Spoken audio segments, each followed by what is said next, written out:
morning, everybody. Nikki here at Taste Life Nutrition. This is Taste Life Nutrition Radio, streaming live on KUHSdenver.com, where our goal is to bring to you the best of the best and introduce you to things that maybe you haven't heard of, and maybe you have and you don't know you've heard of it, or you just don't know enough about it. But we really want to bring you truth in health and wellness. And truth in health and wellness can be different for a lot of people, but there's also a lot of non-truths out there that are being promoted as truth. And we want to make sure that what you're getting is truth to the best of our knowledge here. I have gotten to where I don't really even use the word science anymore, because I think that science has become not factual. It's the problem with science is by the nature of science is it actually needs to be extractive, and you need to eliminate the variables, right, to discover stuff, which is really cool for finding one thing, but it doesn't give us the whole picture, right? Which is so true for flavor too. Yes. So on that, we have the amazing Sherry Hess here. She's the founder of the Flavor Remedy. She is a trained chef. She is the head chef and head of development for, what's the name? Marivation. I can never remember. Uncle Bites is the more kind of like familiar term. Yes. We've had her and Butch on before of Marivation, and their product is Onco Bites, which I will promote. I want to promote and talk a little bit about, just because it's so important for those who are suffering with cancer and going through chemotherapy. We'll talk a little bit about that here in a few minutes, but Sherry has such an insightful and unique and amazing way of looking at food and a unique perspective about food. I forgot to turn my music down. Man, I forgot to do all kinds of stuff. I do that every time. And it's really a matter of, and I talked a little bit about this on the promo, but when we learn to understand flavor and understand nutrient density beyond what we just see on a plate, and being still and taking it all in, it can change how we see food. It also can change how we utilize food, which is so important. Yeah. Right? I really loved in your intro how you talked about food as a communication thing. Yeah. Because that is so key to the way I talk about flavor too. Like this idea of, us tasting things and then using our sense of taste really for what it's designed to be, right? Like it is the only thing we're born with to be able to detect nutrition. And because we've gotten so deep into this worldview that nutrition needs to be this scientifically proven, extracted understanding of things, we have really pulled away from even thinking that our sense of taste is providing us with information and giving us that communication. Yeah. And I also loved your analogy of if you don't speak Spanish and you put this right, that was such a perfect analogy, because I feel like that's what's happening when we're manipulating our flavors, when we're trying to make something taste like something that's beyond what nature's giving us, right? That was just such a cool intro. I loved listening to it. So we'll talk about that again, because I think it's, if you didn't see the promo, I want to talk about it, because I think it is important to have an understanding and have that understanding. But gratitude can change the world, and so I think it is important for me to take that time morning and evening to. I should write it down more. Sometimes I write it down. It's the thing to do is really write it down and get it out there. But I do say my prayers and all my gratitude during that time. But we want to talk about it because I really hope that it is impactful. And I say it every week, and I hope that it's remembered. So somebody out there takes it and goes, okay, say my gratitude. There's so many things to be grateful for, and it radiates literally. And energetically, it radiates to others. I saw a post. My friend Connie Jones, if you're out there, hey. But and it was very visual and graphic, not bad graphic, but it was a graphic. But it was just what we're talking about, where one person comes in, and it was bright yellow sunshine color, right? Happy person, into a group of it was dark gray, sort of, you know, with the frowns on their face group. And the sunshine comes in, and then all of the group starts to turn into sunshine, you know, sunshine colors. Anyway, it was really, it's that energy, it's that gratitude. Happiness makes other people happy. And I think it's really important to be intentionally happy. Nobody's always happy, but I do believe that my friend, not my friend, but I would call him my friend, Dennis Prager, said I learned that from him, you know, and happiness is it's just what you do, right?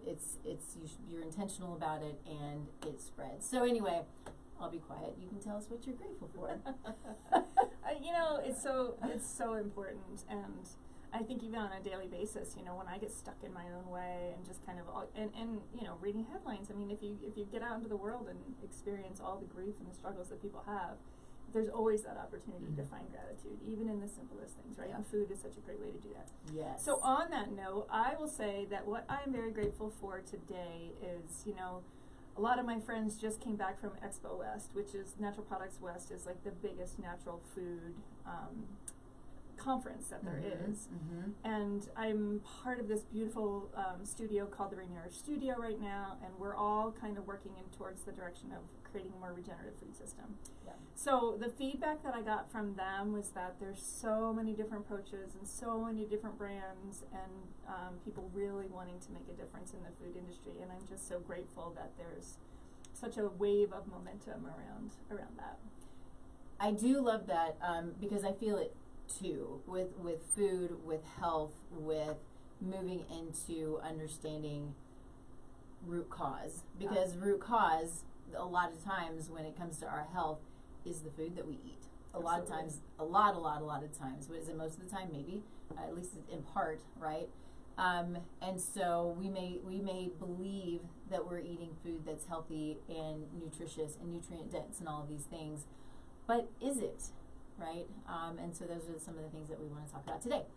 Real quick, too, for those of you who are watching, if you have questions, I am trying to get better about answering questions while we're going through the conversation. I do want this to be as interactive as possible, and would love to answer questions if you have. So if you're on any of the Facebook Lives or the Instagram, or, you know, I think that's all we got right here, but feel free to ask a question, and we'll do our best to answer if possible. So, what am I grateful for today?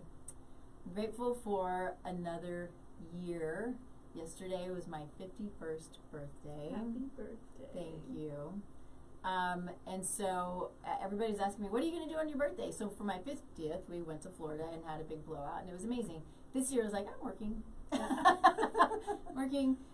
Went to a really great networking meeting last night, which is always fun. So my hair's going crazy, and I just enjoy so much the people who I'm surrounded by, whether it's business, personal, professional, a combination of all of those. Really good people. I'm grateful for my sweet husband, who I came home. I had to leave a little early last night because he said, "What do you want to do for your birthday?" I was like, "Just get some bubbly." So, lovely. So he had bubbly ready for me from a company. Shoot, now I can't remember, but it was a vintner who we went to see in Sonoma, and they have, when you go to their vineyard, it's a cave tour. So it's like really shrimp. Darn it, I was gonna remember it. I should have actually brought the bottle. It was really cool. Shrimp. Anyway. Oh man, with that one. I know. I'll have to put it in my. I'll have to put it in the show notes later on, because it's cool stuff. So if you get to go, it's a cool, really cool walk through the cave. Maybe one of the oldest in Sonoma. So anyway, super fun. That was great. And he brought home a hunk of tuna, and so we just made a little dip and had a little sashimi. And he played happy birthday songs for me from Pandora. I was like, where did you find these? Anyway, it was really cute. So another year, super excited about this year. I think this is going to be an amazing year with the things that are coming and the things that I want to do and the people who I want to who I want to support and be supported by. So, all right, let's do a real quick intro. I think you're the only person who's been on for 3 times. I heard you say that this morning. Yeah. That's so cool. I know. It is really it's cool. just so easy to find things to talk about in alignment with your work. So, yeah, agreed. So let's do a quick intro for those who maybe have not seen it. I mean, we've grown since the last time you were on. We're now hitting right around 175,000 plus people. Nice. Sometimes we have it up. We don't have it up right now, but anyway, yeah, it's cool. It's a lot of fun. It's very cool. So let's give just a little bit of an intro. How you got to where you are. What excites you? It's such an interesting journey to be a flavor specialist, essentially, right? Well, yeah, and you know what? It's interesting, and this actually was just brought to my attention this week in this amazing studio that I already mentioned. What's kind of challenging when you're talking about flavor is that there's really 2 different camps of flavor, right? Like, and when I speak of flavor, I think of flavor as an experience, not an ingredient. Mm-hmm. Like when flavor is an ingredient, that's a completely different thing than what we're talking about. And I always say that, like, the vocabulary around eating and tasting is just so limited that we need to kind of like dive deeper into this. So yeah, so my background is culinary. I could tell stories of how, like, when I was in culinary school, flavor was the easiest thing for me to understand, to recognize how to balance it. But then, I was at a culinary school that was focused on local and organic and really the quality of the food and the heart of how we grow and raise our food. And that was why I chose that particular school to go to. And, it's been this journey of healing. I mean, I'm definitely a person who believes in the philosophy that we can use food as medicine.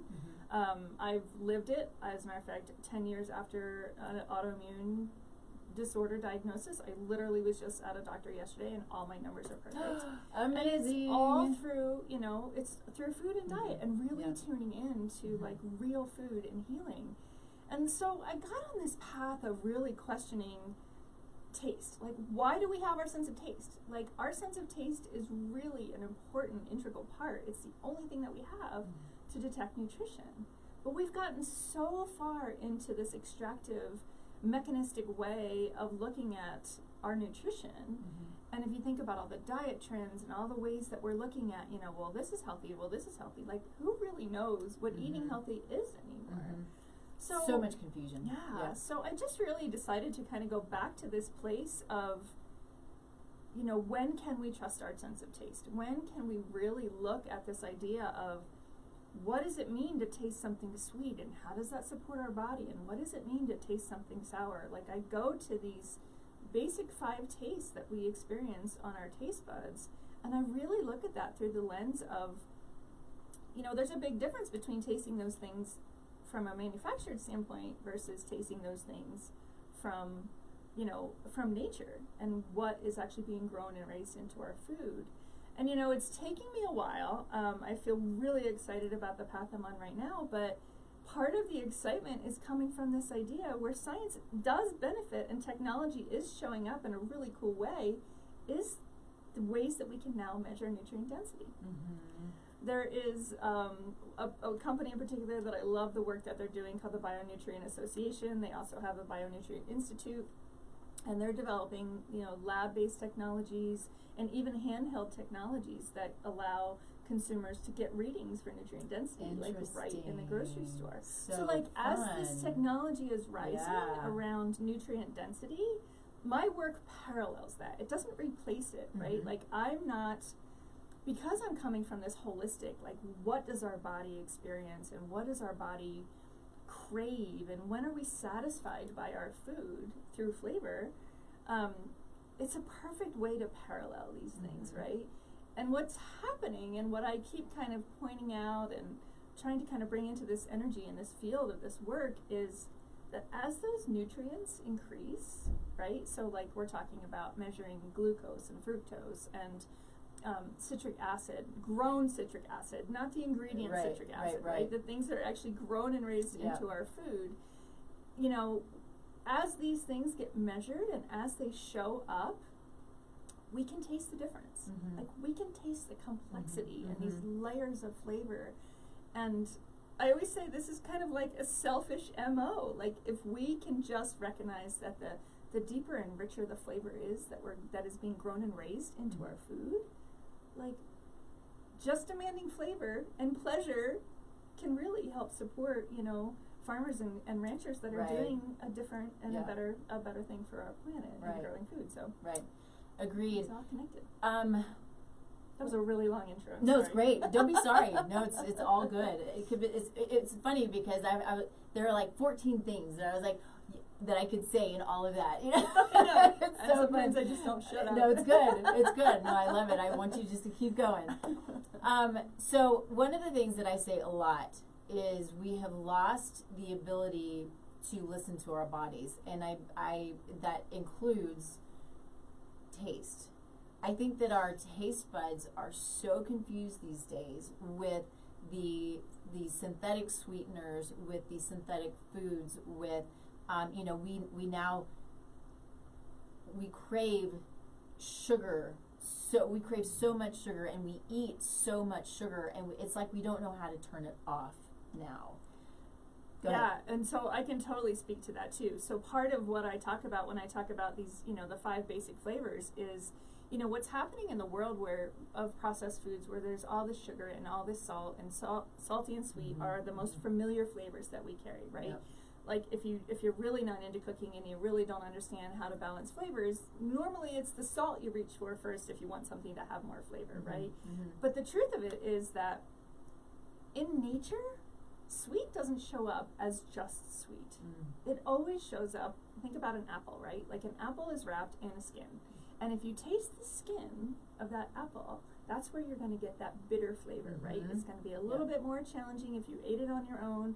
But those bitter flavors that show up in sweetness in nature, that's what makes you feel satiated. Yeah. Because it's those flavors that carry the antioxidants, the polyphenols, the vitamins, the minerals. Like, tuning into bitter as something that benefits us can completely shift how we eat. You know, and the people's first reaction to that is, "Ooh, I don't like bitter flavors," right? Like, I don't like bitter food.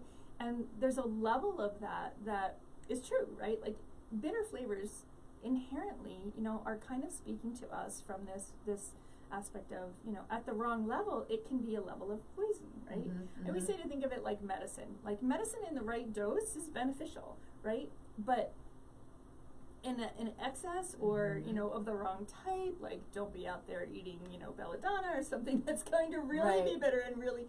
But the whole idea of medicinal flavors and feeling satisfied comes from bitter flavors. And that's really what's missing in our diet right now, especially in processed foods. Yeah, and the bitter is what helps so often with digestion. Oh yes, absolutely. Yeah. That is what stimulates digestion. It's what produces the bile. It's the detoxification process. It really is. So cool. It is. Yeah. You know, so we talk about, I always say, the food pyramid should be a flavor pyramid, right? Like, when we understand the flavors that we're tasting, we can search for umami flavor in kale, right? We can search for that flavor of protein in plant-based things instead of trying to make everything taste like chocolate, right? Like, why aren't we like just embracing? Because the ironic part of making protein taste like chocolate is that protein is actually a flavor we love, like that umami flavor. And it's a very highly manufactured flavor because we do lean into it so much, right? So when we're eating something that has that umami flavor without protein behind it, it's the classic situation to set us up for food addictions. So because we're reaching for the flavor and we're tasting it and we're going, wow, that's a really, like, and people don't necessarily, umami is probably the least recognized or least known flavor. But it's also, it's like this lingering, savory, it really makes you want more. So if we're tasting that taste, but we're not getting the protein, the body's going to go, well, like you said, you're speaking Spanish. You're trying to speak a language, but there's nothing understood by the body there. Yeah. So it goes, well, I need more because the protein wasn't there. So, you know, this is kind of my theory, and this is where I really... you know, kind of dive into it, and I would love, you know, the science behind it, but it's just logical to me, right? Right. No, it makes so much sense. And so one of the things that I had said earlier in the promo, and again, it's another thing that I say a lot, and I think it's important to really understand and take in, is that food is a language. It's communication for our cells and for our DNA. It literally tells our body what to do and how to function. And so if we're eating good, clean food, our body's like, okay, I got this. I know what I'm supposed to do. Our DNA is expressing properly, and we've got all, it's all just in line and functioning properly. But if we're eating food that is full of chemicals, full of natural flavors, full of course of toxins, pesticides, herbicides, the nitrates and nitrites, and what other preservatives and colorings, all of the things that is in food now to make it look like food when it's not food, or let it sit on a shelf for years. Take a Twinkie, or eat, what is it, the McDonald's like Big Mac or what? They sit there and they don't ever age. And I don't want to age, but I want my food to age. Yes.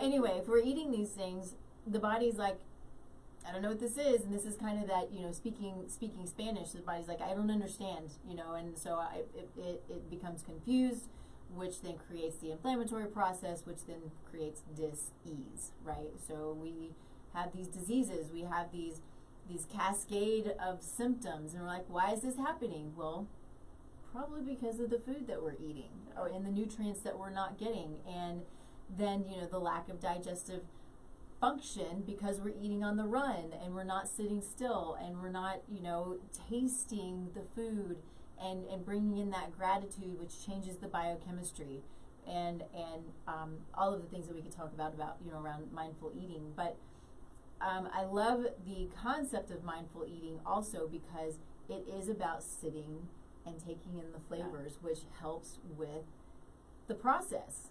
Yeah. And I speak a lot to, this idea of mindful eating in my work. Essentially what I'm doing, in my workshops is I sit down and I walk people through, well, what actually is the experience on your tongue and in your body, because that's another part of it. Like when we look at flavor as just this superficial pleasure experience and we don't really tune in to the actual effects that our body's feeling, an hour later, 2 hours later, what's happening in my body, then, you're kind of missing out on that whole communication circle of what your body is telling you. So by looking at the 5 categories of flavor, salty, sweet, sour, bitter, and umami, and making that part of the mindful eating practice, that's where you really tune in and you go, okay, wow, all right, I'm picking up on a little bit of an umami flavor here as I'm eating my kale salad. Does that mean there's protein? Like, I find myself doing this all the time. So fun. If I taste something, like I just was given a supplement by my integrated health doctor yesterday, and I had taken it years before, and this time when I took it, I tasted it, and I was like,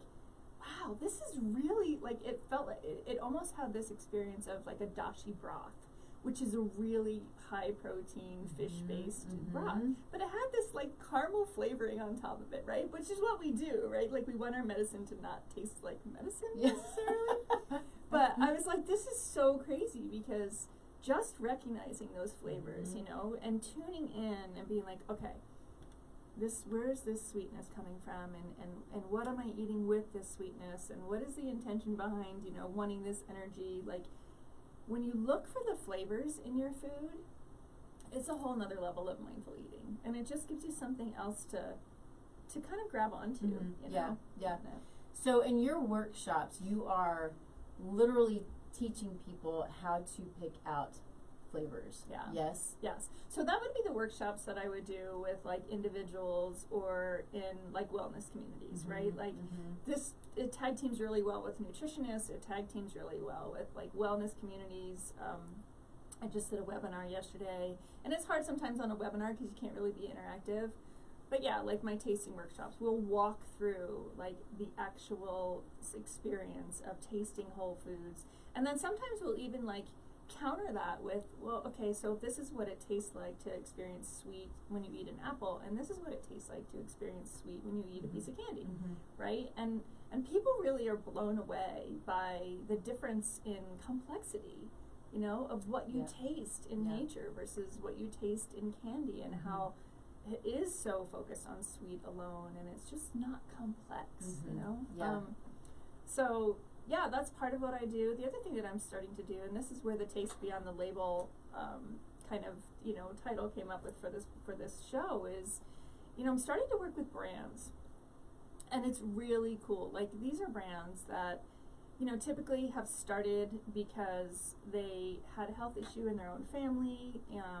You know, they wanted to eat better. They want to create a product, because let's admit it, packaged food isn't going away, right? It's the truth, and there's definitely brands that want to do it better, right? Yeah, it is fun to watch that. Sorry to interrupt, but to watch the reinvention of packaged foods to what we're hoping, right, at least for the most part, is real food. Right.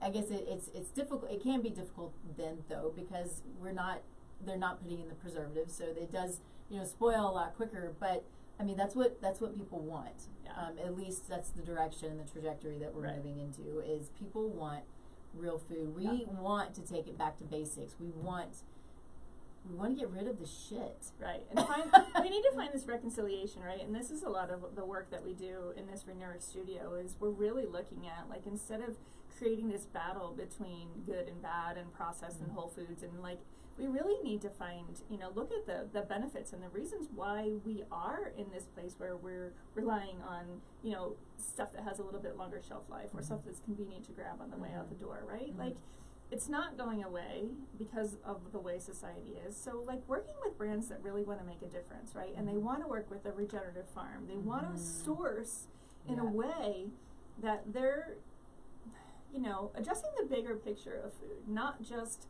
the taste experience to the consumer alone, and looking at it, you know, from just that lens. They want to support these better practices, and, you know, and it's the Taste Beyond the Label thing is a program that I'm really excited about, because you can taste a difference. You can taste a difference in quality in a product from someone who has the exact same ingredient label as another brand. It's fascinating. I could tell a story of an actual brand that I'm working with, and it's so I did a taste test between 3 different brands. These were plantain chips. How fun to do taste testing. Oh my God. We should be doing taste testing all the time. Yes. Like, part of my work is, let's get the grocery stores, so let us taste before we buy. Yeah. Like, it would be so Love it. supportive of better ways of growing and raising our food. Yeah. But yeah, just doing a taste test. This is a packaged chip, right? It's a plantain chip.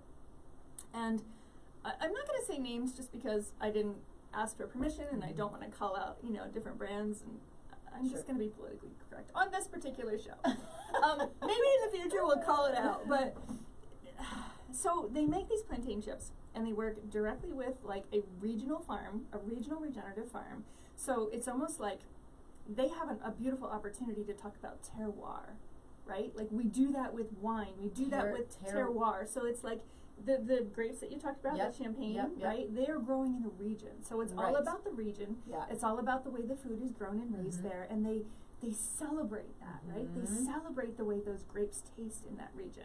We do the same thing for coffee. We do the same thing for chocolate. Like, regions and the complexity of flavor in the regions. Like, in certain aspects, we do that. Like, part of what I'm promoting is, let's do this with our food, right? Let's celebrate why these plantain chips actually taste like plantain chips versus the exact same ingredient label, right? Like, if you were to compare the 3 ingredient labels, the 3 nutrition labels on the back of these packages, all the same: plantains, oil, and salt. All 3 of them. So in our brains, they're all the same. When you taste them, like, the plantain flavor in this particular chip, off the charts. Amazing. The other one was just salt. Like, I just tasted salt, because they're trying to just be an alternative to a potato chip, instead of celebrating what a plantain is and why it tastes so much different because of where they're growing it from. So that's the kind of stuff, you know, if we stay in this mindset of that we're only going to be able to read and understand from an external point of view what nutrition is, we're going to really miss out on what our body's telling us. Have you, I'm going back just a little bit, but you were talking about create the food pyramid, the flavor pyramid. Have you created that? You know, in my brain I haven't really put it out there. I think that would be cool. I think it's a really cool example, because then you could take it across. Like right now, if you Google and look up food pyramids, every country's different. Again, based on ours regionally. Is ridiculous. Right, but it's all right. So it's also based on influence, right? We can get in a whole different lobbying conversation there. But you know, it's also regional, right? So if you look at what they suggest you eat in Europe versus what they suggest you eat in Asia, like they're all different. And it's all confusing, right? But if we looked at it through this lens of flavor, like how much umami flavor should I have in a day? How much bitter should I have in a day? How much sweet should I? You know, like it's a whole different way of, you know, kind of creating this worldwide way of looking at how we consume our food. So I'm gonna take a quickie sort of self-promotion, not break, because I'm having this idea as we're talking, and I think you probably know, but I am creating and hopefully launching my Soulful Conception course program soon. It's been soon for months now, but soon. I'm super excited about it, but we're getting there. And so my intent with this program, of course, is to give a holistic approach to women and their spouses. So this is not just about women, although I know I'm speaking mostly to women, but to preparing for pregnancy. It's so important to, you know, the data shows the more you plan, the better the outcomes are. You know, negative outcomes, which obviously are super heartbreaking, are, you know, they're higher, much higher than they should be. But if you're planning for it, then they are significantly decreased. My other piece of that is bringing together practitioners who are my guest experts. And I think that having you as one of my guest experts and doing a workshop, so not even, you know, part of one of the programs is doing, you know, a little sort of day retreats, you know, workshops, kind of body love kind of stuff, right? And taking that time to you know, kind of go inward and learn about your body and love on your body no matter where you are. But anyway, I would love to have you as a part of that, because I think that taking that step back and really understanding why mindful eating is important and why it's important to taste your food and understand food, and then of course gives you the ability to, like we talked about already, break down, digest, utilize the nutrients. I think that would be a really cool workshop. Well, and I really love that idea too, because, you know, if you think about most people that have been through any kind of like dietary change, right, have noticed a difference in your taste buds, right? When you eliminate sugar from your body, all of a sudden sugar has a whole different taste experience.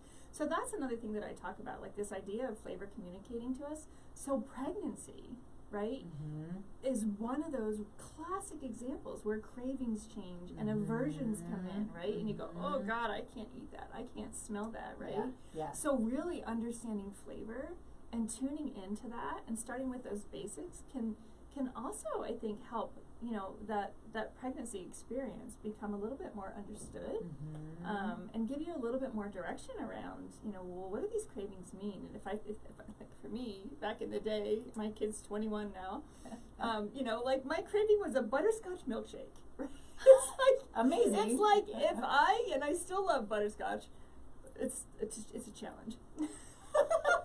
But like the truth is, what's the real food behind that flavor? Like you think that's what you want, and of course if you taste that and you just go on taste alone, it's gonna probably taste good. But what is the truth behind what that craving really means? What's the real food behind that you know, that language that your body is using to tell you I need something, right? So I would love that. I would love that would be super cool. That would be super cool. It's an interesting and sort of hard concept to grasp. I think, you know, I talk about this, you know, when women have cravings during PMS, right? And it's, you know, it's a lot of times it's the chocolate. I gotta have my chocolate. But what is it? The body's talking to you. So instead of going for, you know, the, you know, Twix bar or whatever the case may be, taking that step back and understanding what is it that your body's telling you Right. it needs? Because it needs something. Is it magnesium, right? Right. Is it serotonin? Right. Which is not always easy, but I mean, that's why we have people who are specialists in what they do Right, who right. can help you, sort of move through that. But it is interesting because, we use up a lot of magnesium during that time. We have, sort of our, a lot of us can, thankfully I've not had a lot of this, but can have the depression and the anxiety and the emotional piece component that goes along with it, and crying or anger. And so what is it that the body's needing during that time? And same with pregnancy. There's I just mentioned this on a webinar yesterday too. There's an herbalist by the name of Jim McDonald who did a whole write-up on bitters, right?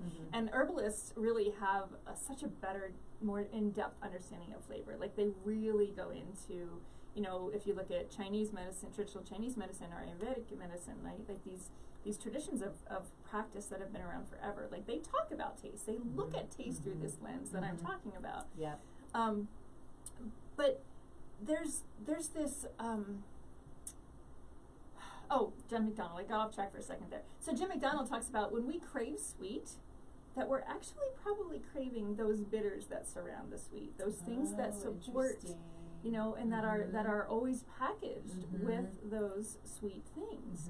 So like that would be something I would introduce, right? Like in exactly what you're talking about. If it's that chocolate, and if it's that dark chocolate, and if it's something about that, at a more complex nutritional level, maybe it's okay to have chocolate. Like this is the whole thing about understanding complexity of flavor and how that correlates to true flavor that's grown and raised into our food. Because the more complex it is, so like a dark chocolate, right, that has more levels of bitterness and maybe even little elements of sour from the fermentation process, like when you really tune into the complexity and then you taste that next to, a flat, cheap milk chocolate, all you're tasting is sweet. You're not getting those extra layers. Like, it's the perfect example of, like, a chocolate is not a chocolate, and a tomato is not a tomato, and an apple is not an apple, and beef is not beef, right? Like, we can't keep categorizing these things as all the same, like a label does. Right. Because there's so much more complexity to it. One of my favorite things about growing my own food is, and having, the soil that's good, healthy soil, and, all of the, so remember the cacao nibs you gave me years ago? I still eat it. Yes. I love that.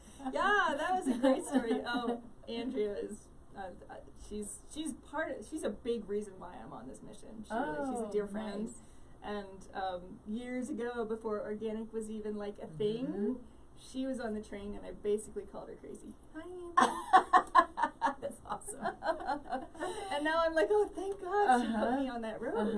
Yeah, so fun. But that goes along with the food. When you're eating food that you know where it came from, and you know the ground that it was grown in, and you're comfortable with that, the flavor and the complexity of food directly out of the ground is amazing.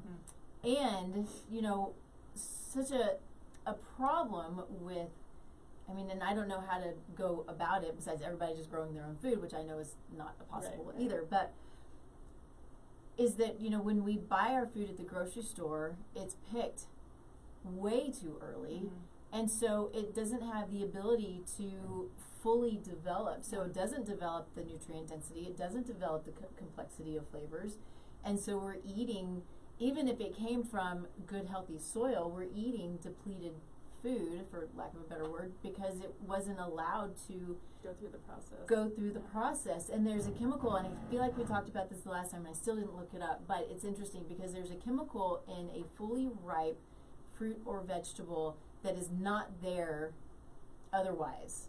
And I don't know if you know what I'm talking about. I don't, but it makes total sense. Yeah. Because it's not going through that natural process of developing the sugars and whatever, whatever else it is to hit that point of ripeness. Yeah. So it's a beneficial chemical for us, and if we're not eating food that is as ripe as it should be, then we're not getting that. It's almost like too, and I have to say this because you were talking about beef. When we're eating meat that is put, taken off pasture and into a feedlot, and they're fed all of these things that they wouldn't naturally eat, they are then depleted. They're inflamed and depleted of the nutrients that we're supposed to have. One is specifically conjugated linoleic acid, and if you are a workout person, or if you just know what this is a natural component of cows. And if you take them off grass, within 2 weeks, this CLA is gone, and this helps us with our own body composition. So anyway, it's the, all of the manufacturing and the fakes and all the things that are taking away what we should naturally have. Yeah. And it's this perfect storm, and it really requires us to look at the whole picture of things, right? Because again, like, instead of getting into this battle of, this is wrong and what I know is right, it's more about looking at the conditions of how we got here, right? Like, so from a capitalistic point of view, we want bigger yield, we want, these farmers have kind of just been following what they believed is the right thing, right? Because they've been told by, industry that this is the right way, you'll get paid more, you get insurance. That's the thing too. Right, there's so much around how we've grown our food, and as a result, the flavor disappears, the nutrients disappear, and the health of the soil goes away. So we're coming up with all these great understandings and these really great, hindsight is 2020. We can look back at the fact that we have 60 years left of our agricultural soil to grow food. Like, that's my son's lifetime. Like, that's really scary, So we can, if we keep looking for like a solution to a problem without looking at the bigger picture, then we're really going to miss out on long-term health, right? So understanding that we have these solutions to things, like I think about hydroponic, like growing food hydroponically. Yeah, it is solving some problems. It is giving access to maybe areas of food where they couldn't grow food. If you have some kind of a hydroponic situation in a city where they don't have access to grow foods, I see the solutions that it's providing, but how is that contributing to the health of our soils? And I keep asking, like, where do those nutrients come from? Are we extracting them from like soil somewhere else? That's I don't know. I don't have the answers to that, but I just look at it like it has a purpose, but it's not contributing to the whole health of everything. And that's, when you talk about the feedlots and these cows being, kind of forced into this situation to eat things they're not meant to eat, and, it's not contributing to the whole life cycle of all things, and we are part of the life cycle. Yeah. So it's important to really pull back and look at the bigger picture of how did we get here, and as we find solutions, let's not just like say, A, this is the problem, and B, this is the solution. Like, we really need to look at the bigger picture of what are we affecting here. Yeah. I want to talk a little bit about kind of what we're already talking about, but the regenerative practices and your involvement, and sort of, it's not something that I talk much about on the show, and I love it, and I love the idea behind it, but where is it going, because it's still sort of you don't hear about it too much. And I also want to say that you have a comment. Oh, it's Andrea again. Speaking of that chemical you can't remember the name of, cool. Can you talk on sprouts with nutrient density, because it hasn't had all the time to grow? Oh, that's a really... Yeah. I can speak briefly to that. I can't say that I can speak from an expert, but yeah, there's something about the nutrient density in a sprout, like when it first starts growing, right? Yeah. Think about like how perfect a baby is, right? Like it's not been like, it hasn't been challenged, it hasn't had all the exposure to the environment, like, and it's at its most nutrient dense because it has to provide the nutrients to the plant as it grows, right?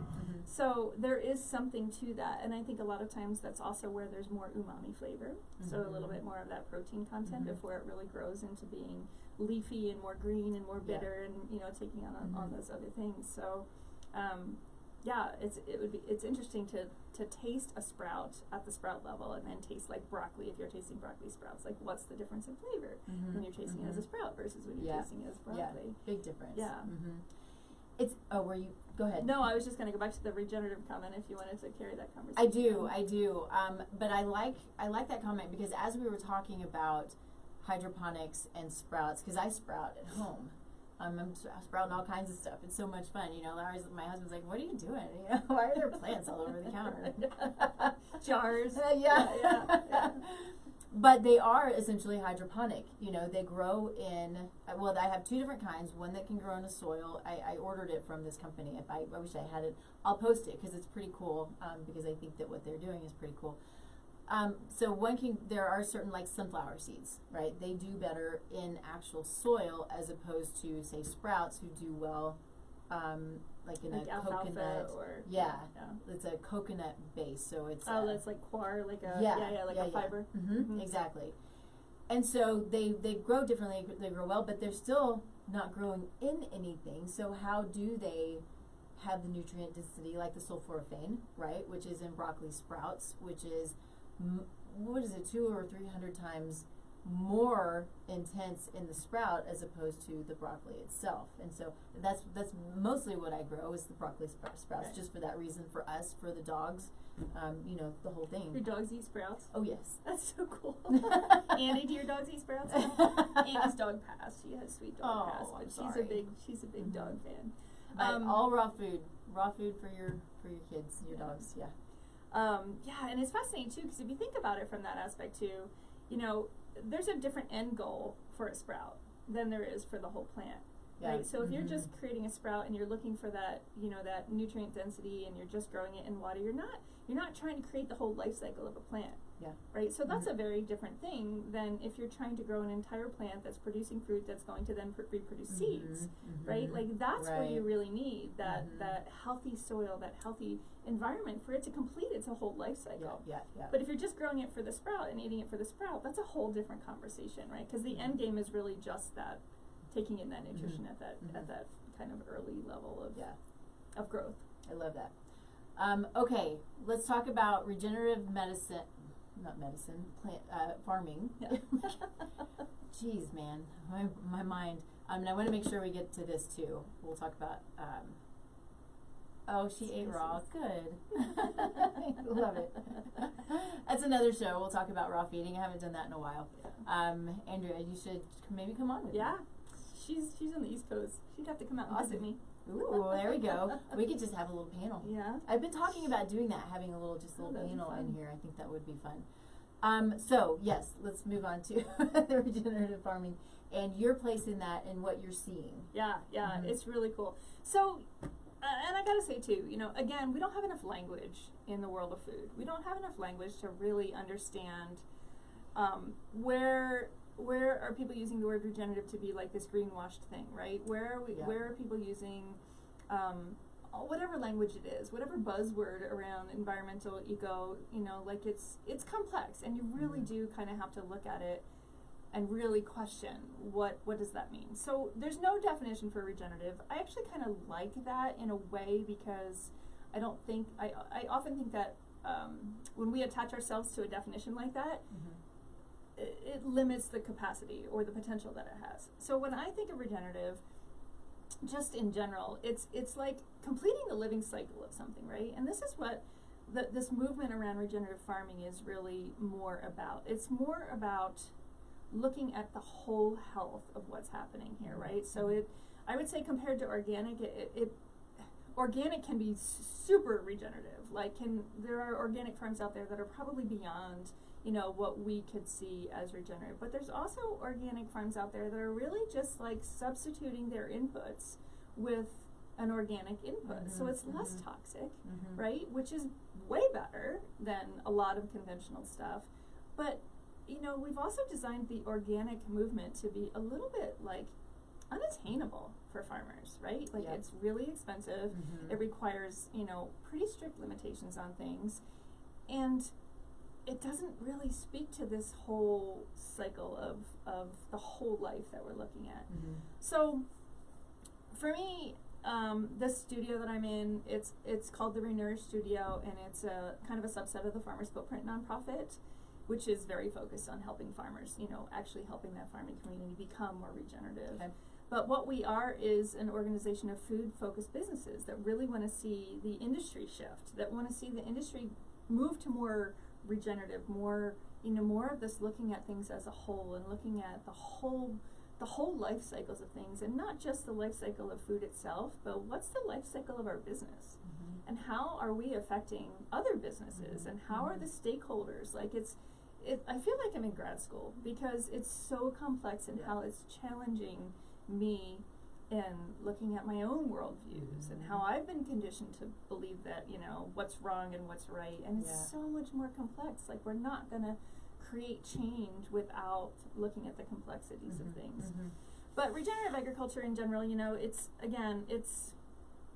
the movement is, I see it as more of a whole life cycle looking at things, right? Yes, taking away the toxins. Yes, kind of following the groundwork that organic has laid for us, but going deeper, like really looking at the health of the soil and incorporating animals and plants. Like this is another thing that we've done is we've decided we're smarter than nature, and we're going to put the animals over here and the plants over here, and it just doesn't work for keeping the life cycle of nature going. So, and there's, you know, again, you're going to find people going in all different directions talking about regenerative farming in all different ways, but at the heart of it, that's how I hope that it goes, right? Is this really embracing the life cycle of all of the things that we're looking at. And the health of the soils is so important in that. It really is. Well, and I mean, that's a huge problem that we're seeing is depleted soils, and you know, it shows up as flavorless food. Like, we can taste it. We can taste the soil. Yeah, it's amazing. So let's go back to taste, as you said. So we got to the studio earlier, and as I mentioned, yesterday was my birthday, and so she gave me a birthday present, which is their spices. Burlap and barrel spices. Okay, burlap and barrel. So I didn't even tell them when they were getting a little plug today. We'll mention them.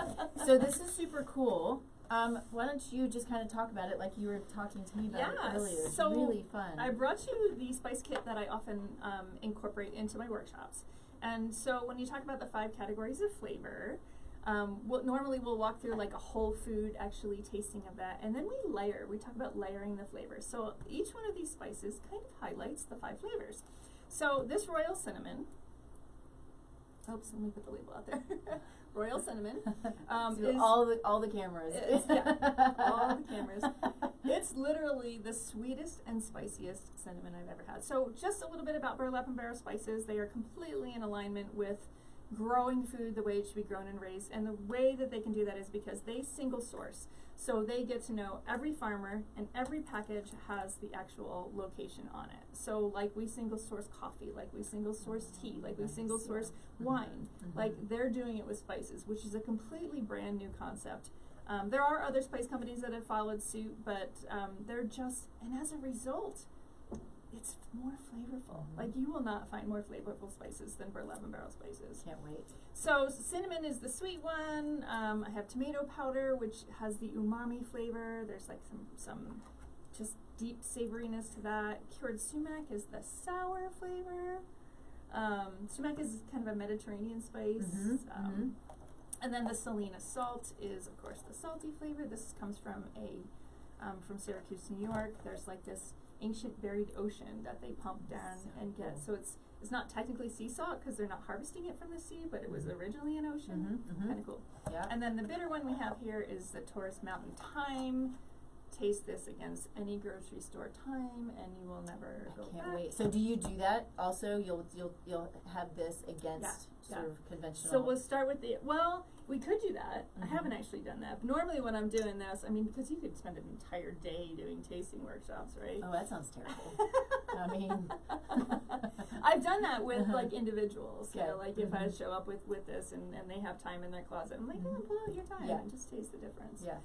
And then the 6th one there is really a blend, so it's got sour and salty and a little bit of spice kick. Black lime and chili salt. Black lime and chili salt. Yeah, so I didn't expect to highlight them today, but I hope that you enjoy them. And I will. I will, and we'll give them a shout out for sure. I think that anybody who's doing good, we want to give a shout out to, and I think it's important. So burlap and barrel, where do you find them? So they're online. Okay.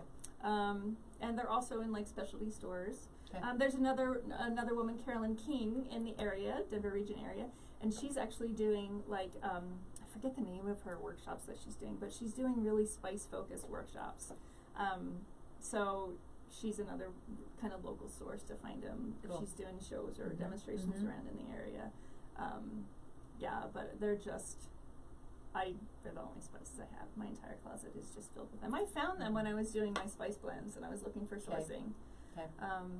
And their story is really great. Their founders are just amazing men, and yeah, they're a good company. They're good eggs. Cool. Yeah. Talking about flavors again, I think that I do want to do a quick shout out to the Oncobites. Because I think it's important. We haven't talked about that in a while, and I think that that's a important piece of the puzzle, because what we find, we talk about taste changing during pregnancy and during PMS and cravings, or not having an appetite at all, and maybe even being nauseous during any of these times. And of course that can be the case during chemotherapy and other treatments as well. And so you have developed a line of quick, easy bites that are super nutrient dense. So they're high calorie, but they're easy to, they taste delicious. So you talk about them, because you're going to talk about it better than I am. Yeah, and you're right. This is another thing about flavor and how it kind of proves to us that our bodies do adjust, right? Our bodies, based upon what's happening in our bodies, and when our taste changes and our flavors change and our cravings change, it's really wisdom that we're often dismissing, right? And so going through chemotherapy, it's rough. So Oncobites are developed by, I'm the product development person, but the company was founded by Butch Hunter and Dr. Scott McAllister, who's an oncologist, and they really saw this great need for whole food nutrition to support patients going through chemotherapy. Because they were getting, what's the name of the liquid drink? Ensure and Boost and all of those things. Don't. So, but the point of those products that were created under that lens was, again, that kind of like mechanistic view of, well, we just need calories, so what's the easiest way to put calories? Let's just put a bunch of high fructose corn syrup in there, not thinking about the bigger picture of how that creates inflammation and all these other things, right? So they saw this need for a product to be specifically developed for cancer patients. And so it's kind of out of the norm when you think about like a healthy bite or a bar or something, because it's not focused on calories. Well, it's focused on calories on the plus side instead of like normally we're looking at calories as something we're avoiding, right? But for a cancer patient, they need a whole different set of nutrients. They need the calories, they need the fats, they need it to melt and dissolve easily. And they need to address these taste aversions. So part of why I love working with the Oncobites team is because they're focused on flavor, and they're focused on why do their patients not like what is it about salt in flavor that they don't like? It makes it taste metallic to them. So we need to develop a product without salt so that it doesn't have that, metallic flavor and make it impossible to get these calories in. Isn't that so interesting? Yeah. So their products are their flavor profile is right on the package to tell you like what is. Like the first one that we developed was ginger honey date. So and it's got 8% real ginger in it. So if you're nauseous and you're really feeling like your stomach is upset, like that is a really good one. But if you find through your therapy that spice and heat is something you're sensitive to, then that wouldn't be the one for you. Right. So the products are really pretty amazing, and there's a third flavor that hopefully will be out soon that's focused on that tart flavor, because another thing that happens especially in throat and neck cancer patients is that they get that really dry mouth, right? Like it's really just uncomfortable to eat. So when you eat something sour, what happens, right? It stimulates saliva, that. So it's really, the products are amazing, and filling a niche that's not out there in that quick, convenient, high-calorie situation that you need when you're going through the struggles of not just cancer itself, but the treatments. Yeah. We'll also, should be writing down all the shout-outs I need to do, but we'll shout out to Butch and Oncobites as well, because that's a really good one. We have so many people who are going through chemotherapy, and it can be just a really difficult process. And I can't say enough to not fall for the just go eat something, just go eat ice cream, just keep your calories up, because cancer is a metabolic issue, and a metabolic and mitochondrial issue, and if you are not supporting the mitochondria, then you're not doing what's best, right? And so eating real food, not just any food, is really, really important. Don't just go eat ice cream and the insurers of the world and that kind of thing, because it really is damaging. It's horrible, horrible stuff. It's really bizarre. We got to this place where that's what's recommended. Amazingly bizarre. For healing, yeah. I told this before, and I'm going to say it again because I think it's kind of a funny story, but not really funny. Was when I got out of nutrition school and I have a pharma background, is they said, we want to interview you for a position for a pharmaceutical company that's expanding their nutrition line, right? And that's what it was Ensure. And I was like, no, I'm just not gonna do it, and it was selling directly into the oncology department, selling Ensure for these patients, and I was like, it was a lot of money, and it was a car, and all the things. And that's the thing, right? That's where the money is. And that's where, exactly. And where the money is where the marketing is, where the influence is. This is another interesting thing that I always talk about when it comes to our sense of taste, is that our sense of taste is the only sense that requires us to make a choice outside of what's happening in our body. Like we smell, we hear, we feel without having to make a choice. And when there's that choice, there's opportunity for a lot of influence to tell you what to eat. Yeah. That's really something to be aware of. Yeah, so true. Well, thank you. Yeah, thank you. This has been fun, as always. As always, yeah. It's so insightful. I think we could talk about this stuff just forever and ever. And we'll have you on a fourth time. I might not hold the record for the most, right. most appearances. Yeah. Well, maybe I should just be part of the show. I don't know. Maybe, yeah. So, but that's what's so important about bringing people like you on, though, is flipping things on their head a little bit and having a real. We need a disruption. Yes. To the way we're thinking about things. Yes, sure. I love that. I love the term disruption, and it's true that we need that, and we have a lot of people out there, you included, who are disrupting the norm, which really it's disrupting the norm and taking us back to the way things used to be. A little bit. Yeah. Yeah. So anyway, super grateful for you. Thank you so much. This has been awesome. Thank you so much, and happy birthday week. Thank you. I used to have birthday You get months. a month. You get a month. You really do. I used to celebrate for a month. Ursula, I don't do that anymore. Anyway, thanks everybody for being here. If you have any interest in looking into soulful conception, please feel free to reach out. We'll be launching soon. So much to do. Thank you. It's going to be good. I'm really excited about it. I'm excited to support clients. I'm excited to support other practitioners. And just get all of the goodness out there that I can, because I think it's really important. So you can find me. Oh, we didn't talk about that. So where can you be found? Flavorremedy.com. Perfect. Easy enough. Easy enough. You can find me, Taste Life Nutrition. You can go to my website. You'll find a free assessment. I reach out to you personally. We'll chat about it and see what we can do to get you on the right track, whatever track that is. And if there's somebody else that's better for you, we'll talk about that too. So, I love that. Yeah, let me know what you need. I'm here to be of service to you. I'm here to answer questions. I want to, every day my goal is just to help people feel their best so they can go do the big things that they're supposed to do in this world. So, I love it. Thanks, and we'll see you hopefully next week. I may have something that I have to do, which means there will be a replay, but I'm hoping to be here next week. I think it's just. Nope, that's a lie. We'll be here next week, and it's the following week that I'm thinking of. Anyway. It's a lot to keep straight. It is, that's okay. Thanks for being here. Join us next week, streaming live, as always, on KUHS Denver, the most amazing station ever. See y'all. Bye.